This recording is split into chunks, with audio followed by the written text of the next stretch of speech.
what's going on, guys? Boy, you guys decided to sit really close together, didn't you? That's probably better for the camera shot. We'll keep you guys nice and tight. So who wants to go first? No question, just pure. What are you thinking? Come on, Chris. Well, why do I have to go first? You don't have to. You just had that look on your face that you were ready. Well, I was starting to talk to Nick backstage. Is this thing on? Can you guys hear Chris okay? Well, the mic's not on. The mic's not on. Oh, thank you. Is it hot? Okay. Anyway, I was asking Nick, I said, is some of, he was saying how he pulls data, because I said, is some of your outlook predicated on the fact that you for sure. are an investor and not a buy and hold kind of guy? And which is, you have an answer for that. I didn't get a chance to hear the full answer, but it is interesting because we're all pulling data from multiple sources and coming up with our own conclusions. I'm not a Pollyanna kind of guy or rose-colored glasses, but I do feel very strong about housing for the long-term outlook for that individual buyer. So I'm a guy that says buy and hold, and that's how you're going to build wealth, and that's how we build our economies. But I was curious, as an investor, because I follow you as well, I'm curious what your thoughts are. I mean, are you a negative Nelly, or are you going to do any investing? What's your story? Okay, before Nick answers that, if you guys have any questions, Drew and Paul are going to run around. Just don't make them go find you. Maybe just go stand by the stanchions there if you have any questions, and then they'll bring you a mic. Go ahead, Nick. Negative Nelly. Yeah. It was tough. I mean, I felt pressure of the eyeballs, man. Like, you're killing us. I look at it. Number one is I am a buy hold. The only reason I buy and flip properties, and I've probably bought and flipped over 600 properties in the past 26 years. It's to have free and clear houses. So the JOB is flipping houses, but sometimes you don't make enough money, especially when you're starting out, to pay house payments and everything else. But the only reason I do it is to buy and hold. Long term, if it's free and clear, I don't even care then, because all I'm really interested in is the rent. And I picked housing because inflation tracks. Rents track inflation. So I just looked at. I like I like to surf.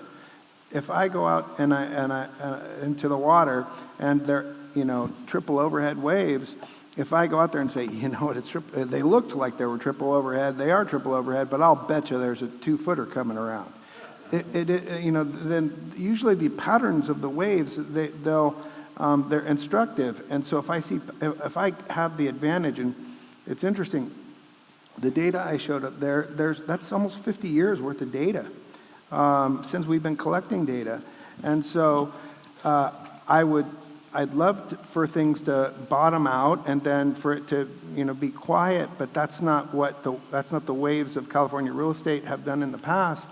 So I can only go off what the data suggests. I'm ready to buy, like all of us. If it bottomed out in 2 months, I'm ready to buy. I'm still buying now. I have properties in escrow to purchase and flip right now. But I'm going to look at that data and have it be instructive. Okay, I don't see anybody, so there's no questions? If you have a question, just go stand by those stanchions, which I said, again, I won't say it again. Okay, it looks like maybe Alan does. So while we're waiting to get Alan's question, I don't know if we have the survey available, but let's just kind of do an unscientific survey. Who agrees with Chris Thornburg's analysis, no recession, generally the fundamentals are correct and we're solid? Which, by the way, I'm raising my hand. I agree with Chris. Manford, a little different analysis. I don't want to say it's negative, a little bit different. By the way, there's a little bit of a pissing contest going on between those two, if you guys didn't realize that. I don't know if that was clear. Who thinks Manford's spot on? Nobody. Oh, no, a couple. Okay, we got a couple Manford fans out there. And I don't know that either one of them I agree with 100%, but I tend to be more in the fundamentals are correct as it relates to Chris's analysis. Having said that, I still see pain in our industry. So make sure that you said Manfred and not Nick Manfredi. Well, I think you might be his son. I think there was something going on. We got to go play that tape back. Yeah. So who has a comment on let's start with Thornburg's presentation. We had more people that seem to associate with that.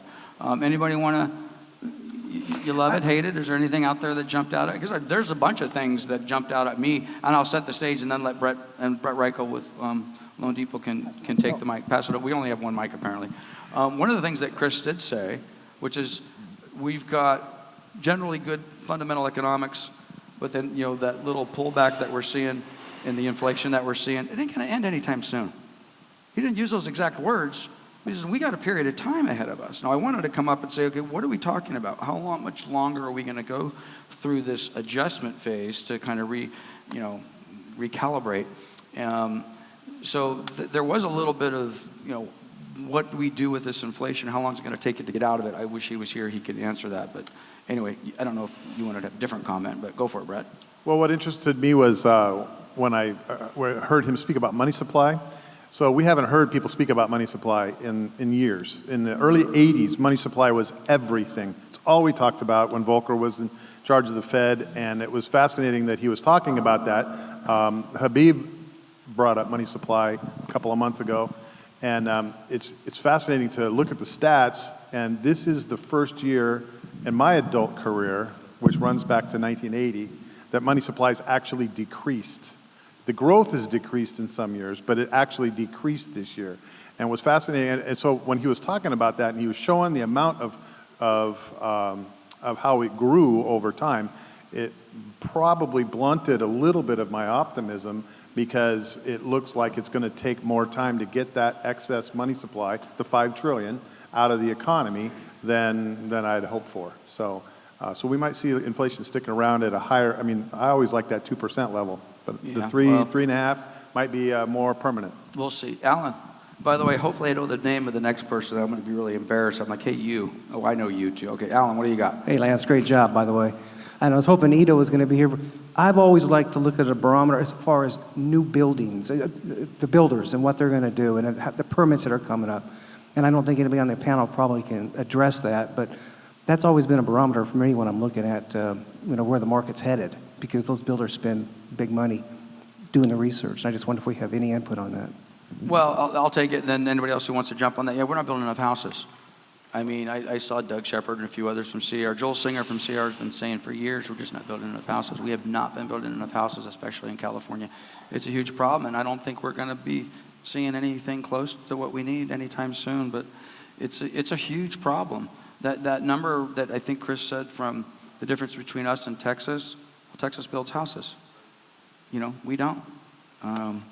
Mark, somebody looked like they're ready to jump in on that. So on that issue of building houses, and Thornburg kind of talked about it. This is, if you look at the different cycles from economic downturn in California, every time housing slowed down. Well, this last time it slowed down a lot after 2006 and 7. However, the economy picked up and did great, particularly in the Inland Empire. However, we did not see the home building. We are way behind. The issue that I think, I'll put my realtor hat on because money theory is way too geeky for me, is I think the supply issue is going to continually be constrained, not only because of the lack of housing that's being built, but I think we're not going to see a lot of resale because people, and it was alluded to earlier, are sitting on 2.5% and 3% interest rates, and the motivation to sell is not going to be there. So I think we're going to see further and further decline in the number of transactions. When you started in Moreno Valley, how many active listings in Moreno Valley were at any given time were available? Have you heard me answer this before, or are you? I kind of heard you, but it's been a while. I used to track this, and it's funny because I looked for this a week ago because I've been carrying a laptop forever, and I had an Excel spreadsheet, and I would manually track it back then. But if you go back into the early 90s, I got into Moreno Valley in '88, and basically I was tracking active listings in the city of Moreno Valley every single week. On average, they were 1,500 to 2,000 active listings at any given time, week over week over week over week for years. Let's just call it 1,500 on the low side. Anybody know how many houses are for sale in Moreno Valley right now? Drew? Is that you? 150, maybe? It's less than 200, I'll tell you that. So we have less than 10% of the standard, and I think you could say that with most cities. Different conversation, but remember we used to actually get a listing and put a sign in the yard, and we'd drive through the neighborhoods and we'd see signs. People don't even put signs in the yards anymore, which drives me crazy. Well, someone's going to break in. Well, it doesn't matter. No one calls me anyway. They all call through Zillow. They don't come to me. Man, there was a thing. You drive around town, you'd see for sale signs with different conversation. But yeah, the inventory it's less than 10%, but it's been that way for a very long time. I thought I saw a couple other people wanted to jump in. Mark has 2 microphones, just so you know. Oh, that one does. Oh, Okay. Chris, are you in? And then maybe pass it to the left? Yeah, I don't want it to hog. So the only thing I'll say is that if you go back, look at household formations are outpacing demand by far, by millions. And if you go back 33 years ago and look at the average age of a first-time home buyer, you can see the birth rate dramatically going up. So we are going to continue to see a higher demand, which is going to keep prices stable, even with the economic concerns that people are expressing. Yeah. I have actually a question for Ashley. I might be wrong, so I'm going to embarrass myself. There was a Coldwell Banker thing. Was it in Midland, Texas, that we did several years ago? Did we do something? Someone was at a leadership summit, Midland. Am I missing that? Oh, north of Dallas, Plano. Plano. Is that close to Midland? I have Okay, no well, never idea. mind. Did you see the chart that I think Chris had, or one of the guys had? The number one MSA, Midland, Texas, and we're like number 200 and whatever in that area. Well, the area that we went, let's just pretend it was Midland. I think it was Plano. Yeah, it was Plano. We get off the plane, we go through Plano.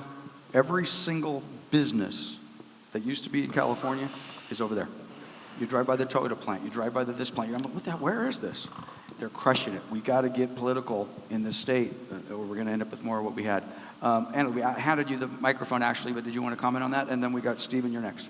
No, I think, it was great to, hear from great people here and learn a lot about the Inland Empire, which was great for me, and being just national and all across the country. But I think one of the biggest two things that I sort of took out of this and relate back to what we do every day working with agents and buyers and sellers, and I'm going to agree with Nick a little bit. Our business is always cyclical. It is always up. It is always down. And astute buyers and sellers know how to capitalize on those cycles. Yep. And that's where we, as the real estate professional on the side or the mortgage professional, whichever it is, we've got to be the people that guide our customers to understand those cycles. So I think that's where a lot of us in this room can really capitalize. But I think the interesting, listening to both economists' side of it, really understanding the influx of stimulus into the economy and how that impacts everything, that was really, for me, meant a lot. But I also kind of agreed with the latter part of it in reading sort of the recessional signs. So I sort of agree on both sides a little bit and see both plays. I don't know if there's one that resonates a little higher for me, but I think the biggest problem for us is what you just said. Inventory, which is going to continue to put pressures on price, which again then begs the conversation on affordability. When does affordability become more than, most average people can afford to buy a home? And then that's what's really going to impact our business. Well, at 7% interest rate, it's a big difference between a 7 and a 5.5.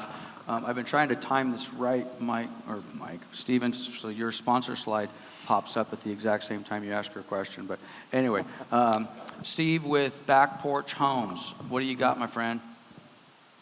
Steven? Why Steven's getting... Do it.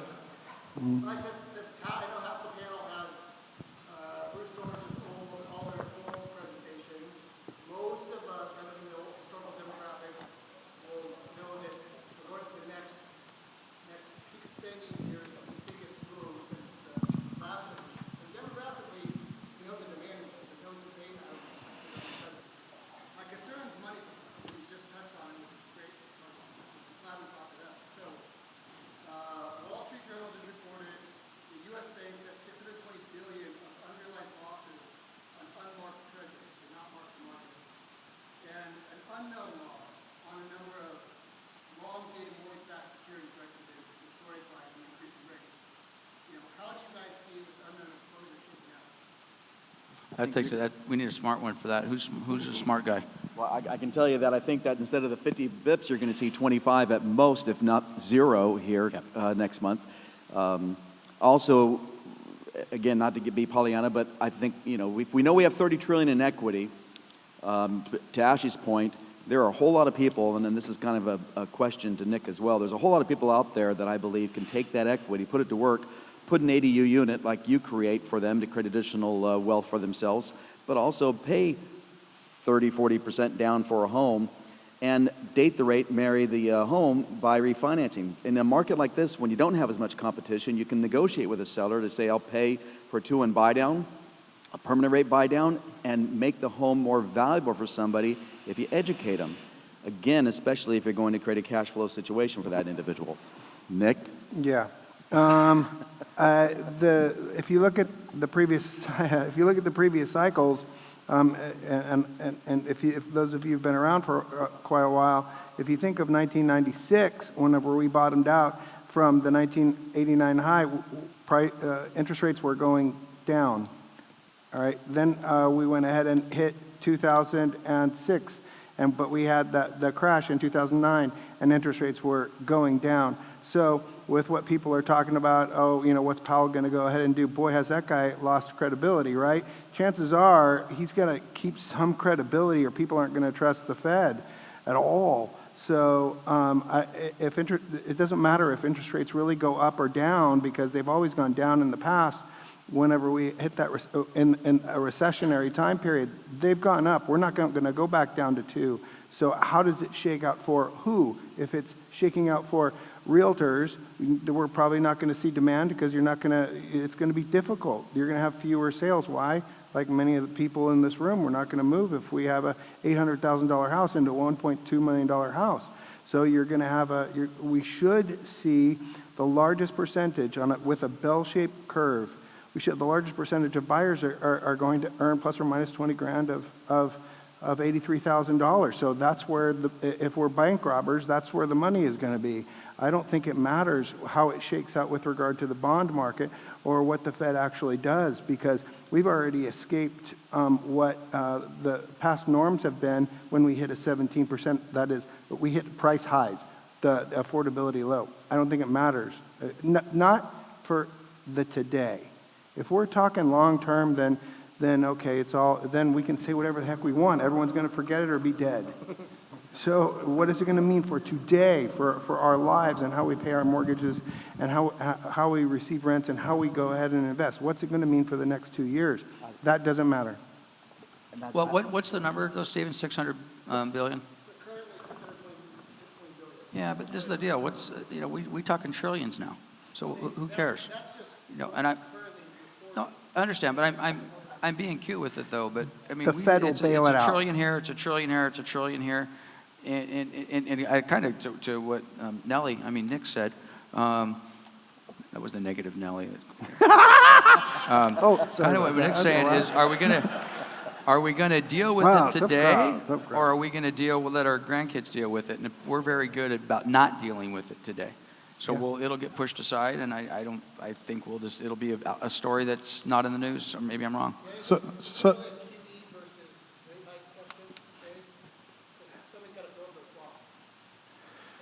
what did he say? As banks, if more banks have the same pressure, and we already cut all the reserves to zero during COVID, right? We went from 10 to nothing.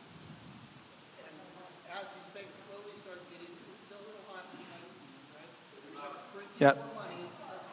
Louder. The question is ultimately, hey, there's a lot of bank losses out there. We're going to see banks fail. What is the knee jerk that we've already heard that the Fed is going to most likely do? Bail them out. So this is so that's likely what's going to happen, given that the Fed is a politicized entity at this point. So they're going to bail it out. And Powell, anyways. Let Brett take a shot at it, and then Doug, you're up. $620 billion is, a lot of that is investments. They categorize those investments different. There are some investments you have to mark to market. There's some investments that you can categorize as hold to maturity, and you don't have to mark them to market. So the key is when the consumers lose confidence in the bank and they want their deposits, or when, like with Silicon Valley Bank, when, one of their big startups needed money for payroll and they couldn't get it because the bank couldn't sell the securities to liquidate it because they were too lent up. So, that's the secret. And I think a number of the banks are not as illiquid as Silicon Valley Bank, though they may have those losses. It's going to vary across the entire banking spectrum on which ones are which. And the Fed is not going to allow the banking system to collapse. I haven't really been able to pay attention this morning to what's happening in Europe, but I'm imagining the European version of the Fed is not allowing Credit Suisse to collapse today because they can't. It's systemic, and they're not going to allow it to collapse. And whether you call it a bailout of the bank, I don't really see it as a bailout of the bank because the bank's gone. Silicon Valley Bank is gone. That guy got fired that was on the screen. He's history. Stockholders are devastated, and the account holders were bailed out.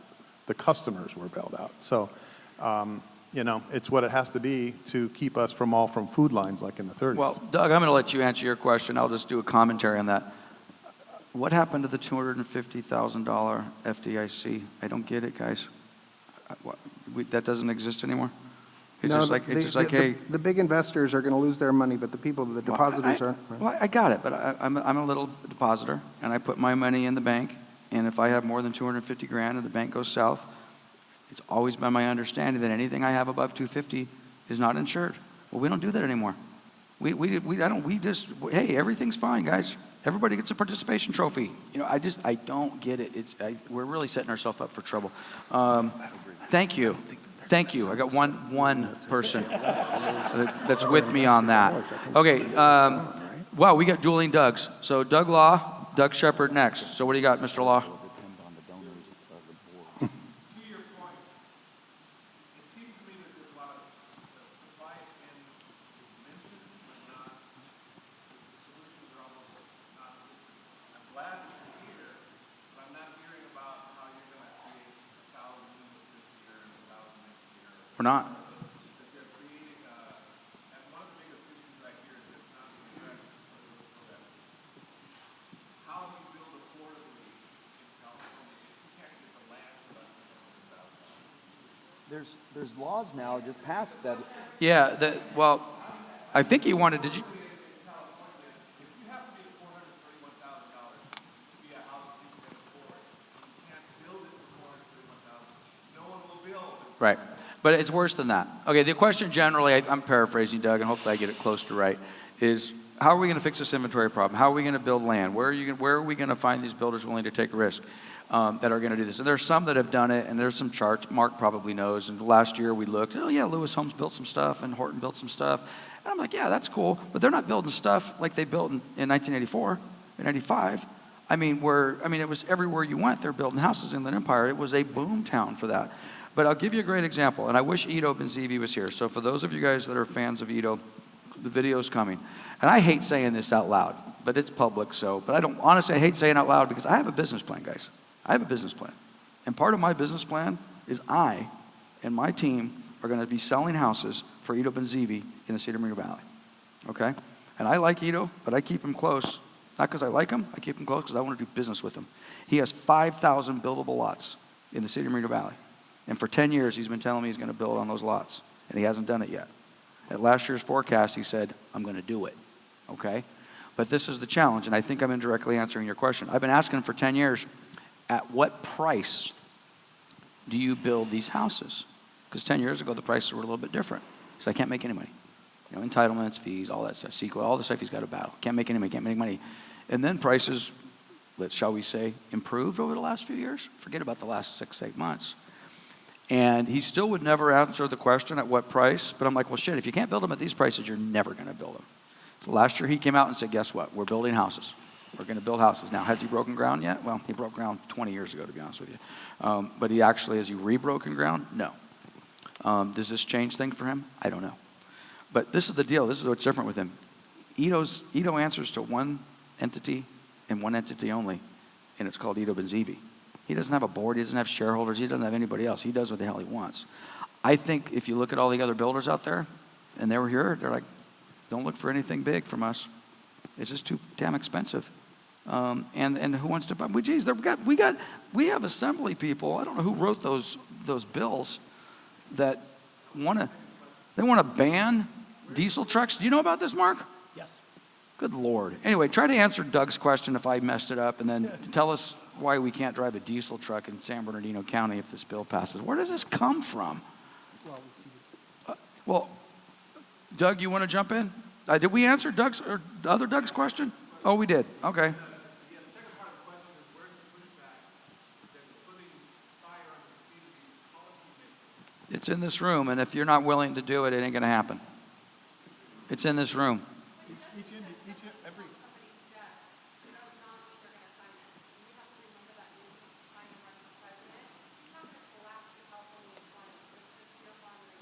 Well, that may be, and I'm not sure I heard you completely, but this is a bill. This is a 2-year bill. This is not law. But this is where you guys gotta sit back and say, I think this is a good idea. I think this is a bad idea. We got to get off our asses, get to Sacramento, and change some legislatures, change some hearts and minds. We need to elect Doug Shepard for the 35th. Well, we should have elected Doug. Talk to my wife. All kidding aside, guys, this doesn't happen by itself. And the next thing you know, we got these lunatics proposing these ridiculous policies. Doug. So I come to these and I learn. So what? What do we do next? I got 100 sales associates. I'm going to walk back into the office and say, I went to this great thing. What are we going to do tomorrow? Yeah, there's no supply. I see some really powerful salespeople and sales leaders on this panel here. Lance, you're one of them.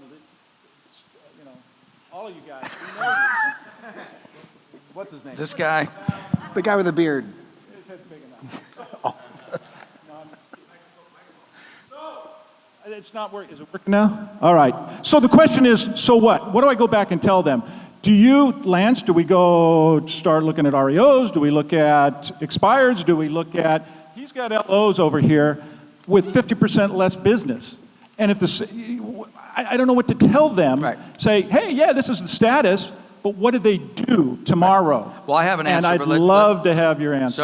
So what do we have that's actionable that we can go do something with? And I have an answer, but let the panel go first, and I'll give you my 2 cents worth. Who's going to do something that's going to improve your business and grow your business in 2023? What's going on with our mics? Yeah, A1, A2. We need some audios. You know, it's all about activities. You know, I don't know. You've been in the business forever and a day. It's all about activities. You have to come into work, and you have to be there early. You have to stay late, and you have to work while you're there.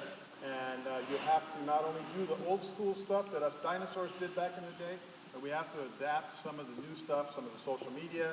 We have to adapt some of the texting things and whatever new thing comes up, the home bots, all the different things that are out there. Because we all need to compete. Everybody, all the realtors, all the lenders, we need to compete to get that borrower first, because the guy who controls the borrower rules the process. So we just got to just make our calls and knock on doors and not give up. I had a realtor leave that I was talking to. She's like, I got to go sell houses. I just don't have time to sit here. Love it. The lady sold 200 houses in 4 years. So it's been a couple of good years and a couple of rough years, and she's still selling the heck out of houses. And that's the only reason anybody should have left, because you had an appointment. You got to do other. If you were hungry, suck it up. We're all hungry. I think Mr. Marconi wanted to answer. I wanted to react to that comment because I thought it was so right on. So, you know, I'll kind of internalize it to what we are doing in the title side of things, because we obviously have seen that's all the same things that you have seen. So we track on a real, we call it guerrilla sales. We literally track with our salespeople, you know, how many new people did you talk to, increase those numbers radically, make your presentation about something different than it was before, and yet sometimes you go back to the things that worked a long time ago and they seem new now.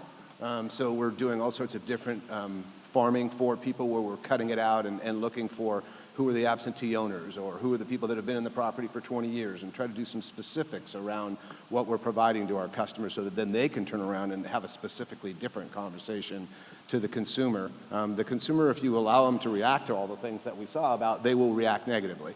So it's really more about what do we try to frame our conversation with them in my way of seeing it. Okay, so let's do this. Where I said I had no time limit here. That's probably wrong. I mean, probably $1,000 a minute here. So I'm gonna answer Doug's question, and then we're gonna let our panelists close this out, and we'll give everybody an opportunity to say, you know, what they learned today, or you know, whatever it happens to be. But this is the deal, guys. This is my answer to Doug's question. You guys, and I say this as a joke, but it's the absolute truth. I'm not an economist. I am not in the economic forecast business. I am not an event putter on our business. I'm a sales guy. I own and operate a real estate company. I've been a sales guy since I've been 18 years old, 19 years old, and I have a business plan. And the answer to Doug's question is, I do this, I don't know, who in my office knows what we're doing right now? Recruiting, this is recruiting and retention, Doug, and nobody knows that better than you. Okay, this is not an economic forecast. I am recruiting anybody in this room that doesn't work at Coldwell Banker Town Country. There it is. I just said it out loud. Okay. Oh my God, I just invited all my agents from Keller Williams here. That's fine. Okay. This is a marketing piece. This is a recruiting piece. This is a retention piece. And more importantly than that, I think forget about what I'm doing. There you go. I've been fully transparent with you. We need to be the deliverer of the information to the client. Okay. So that's what I'm doing here. I want to deliver the information. I want to attempt to interpret it the best way I can and let me develop a relationship with whoever that may be. Say, I think Lance might be right. Let me go to him and see whether or not the way he's analyzing this information is somebody I might want to do business with. That's what I think we all need to be doing. Just to really thank you very much. I got two people. I'm buying drinks at the end for you and for you. So I'll just, another 30 seconds, and the panel will close this out, and I'm done for the evening or for the day because I can't talk anymore. So it drives me crazy. Let's take Manford's bill, for example. Manford said, hey, there's a AB 1000 or whatever that says, hey, there's no diesel trucks. That's going to be pushed out to the public. Somebody's going to read that, and somebody is going to think that that's law, like right now. Happens all the time. I have tenants that call me that say, hey, this is the law. I said, no, that's not the law. That's a bill in Sacramento. It's being debated. I want to intercept that information to the consumer, and I want to get it to them before they see it on CNN. Okay? So that's my advice to you guys. When you take your business plan, you take the information, you analyze it, you digest it, and then you go directly to the consumer and you bypass the bullshit on Facebook and these idiot agents out there, apologize, that just post this nonsense. Okay? So to me, Doug, the actionable stuff is take what you learned here, throw away what you don't need. There's a bunch of stuff here. Take it, package it, make it yours, and get it to your consumer. And then basically take those people and make them your own. And then at the same time, come work at Coldwell Banker Town Country. So, Brett, why don't we'll just go down the line. Everybody take as much time as you think. And when we're done with Ashley, we're turning the lights off. We're going to the food lab and I'm going to buy a drink. So, go for it. So what I come to this event for is to meet people, to talk to people, to work on relationships, and to learn information that I can take to my client base and to my referral partners and use facts or factual data to help them make a good decision. Because I feel like it's my job this year especially to hone my presentation to be that much better than my competitor. I have to be better than my competitor. The pie's smaller. I got to get my piece. So the only way I'm going to do is to improve my game, and this is part of that. So that's why I'm here. Amen. Very good, thank you. You made a comment earlier this morning, Lance, and you said we're housing advocates. And I suppose my takeaway for everybody today is be a housing advocate. It is essential for our communities, and we have to get behind it in all of its forms, not just for high-end homes on 1-acre lots and so forth. You asked a question about how can we build more affordable housing for people to move into. It's a unique challenge, not just in California, but everywhere. Maybe a little more unique here. But there are certain fixed costs when you build. The land is a fixed cost, a lot of the fees, labor, and so forth. But what you can do, but is not politically salient, is build smaller homes that are in higher density projects. And communities and political figures in our cities hate that idea. From their perspective, smaller homes on smaller lots is the ghetto of the future. And I actually had a politician tell me that to our face. It was a group he was talking to, and he said, I don't want that project built because that's the ghetto of the future. And this was a project that would have built homes between 13 to 1,600 square feet that he didn't want in their city. That's wrong. I grew up in a house that was about 1,300 square feet. It was not a ghetto. It is a mindset that we have to get behind to support housing for everybody in our communities. Yep. And just to piggyback on that before Nick answers that, there you go. There we go, wow. Okay, so Doug or Mark is now buying all the drinks. But let's suppose you disagree with that. And let's suppose, I'm not for small houses, and I want that. It doesn't matter. I wasn't for foreclosures either, and I sold thousands of them. Okay? I wasn't for hedge funds buying up all of our inventory. Sold hundreds of them. Okay? You go to where the business is, and if that's where the business is, then we're all going to be selling 1,300 square foot houses. All right? So, at any rate. Nick? What I would say would be dependent on the population who I'm talking to. If you're a real estate agent, and if the data is correct, You know, I'm not saying it's correct. That's not my opinion. It's what the data said. Don't shoot me. But if that's correct, then today is in qualifying, do they really want to sell their property? If you qualify that person and yep, I'm going to sell my property. Well, tomorrow is a worse day to list your property than today. And next month is a way worse time to sell your property than this month. You better get on it, and I can get top price for you today, much more than what we're likely to get if you want to sell your property. If I'm speaking to my fellow investors in the room, you know, tightening our belts is, you know, hopefully you already did that, but, you know, there's always going to be, as I call it, the 6 Ds. There's always going to be people selling their properties at a discount to us. Death, drugs, divorce, don't have a job, deadbeat tenants, and dilapidation. Those things are going to occur, and they'll always be in the marketplace. So I'm hitting those properties, and you know, that's not going to go anywhere. And building certain areas where, you know, you specify and you work and maybe you become known. Hopefully you already do have, I'm licensed by the DRE as well, so hopefully you can act as a realtor and you can be a real estate investor as well.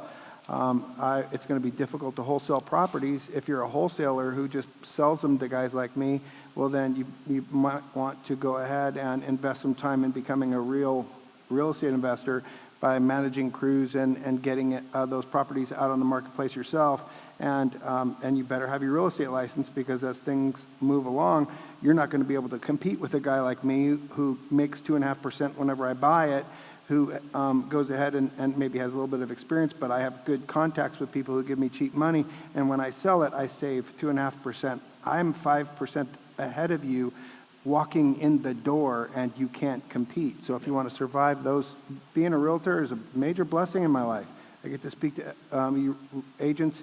I should say being a real estate agent is a blessing in that I get to sit side by side with you guys. I'm one of you. So that would be the suggestions for the two populations. Well, this is the reason I asked Nick to come, irrespective of whether you guys think he's right or wrong. Nick has a plan. Nick has always had a plan. Nick works his plan. It's obviously working for him. So, and we need a plan, guys. So if you don't, time to get a plan and execute upon it. Mr. Sorensen. What kind of an ROI can I expect on my cash Oh, if I invest with you? 10%, and I'm not paying you nothing until it sells.